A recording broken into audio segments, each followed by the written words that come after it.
জ্ঞানী গুণী এই দেশে ভাই পায় না সঠিক দাম, মরার পরে সবার মুখেই ওঠে তাহার নাম। বাঁচার কালে দেয় না কদর, করে না কেউ মূল্য। দেখবেন যারা সমাজে জ্ঞানী গুণী তাদের কিন্তু বেঁচে থাকতে তারা সম্মান পায় না, তাদের মৃত্যুর পরে দেখবেন কত সম্মান কত কিছু, দেখবেন সম্মানের বন্যা বয়ে যায়। বাঁচার কালে দেয় না কদর, করে না কেউ মূল্য, মরার পরে সবাই বলে হয় না তাহার তুল্য।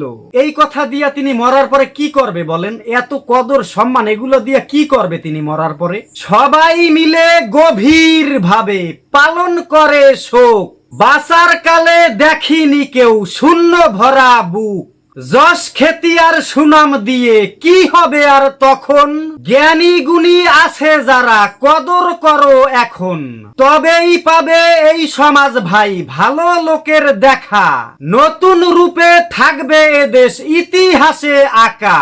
সুপ্রিয় দর্শক মন্ডলী, কবিতাটি আকরাম হোসেন ভাইয়ের লেখা, সবাই তার জন্য দোয়া করবেন এবং কবিতাটি যদি আপনার একটু ভালো লেগে থাকে তাহলে অবশ্যই আমাদের পেজটিকে ফলো দিয়ে ভিডিওটি শেয়ার করতে ভুলবেন না। ধন্যবাদ সবাইকে।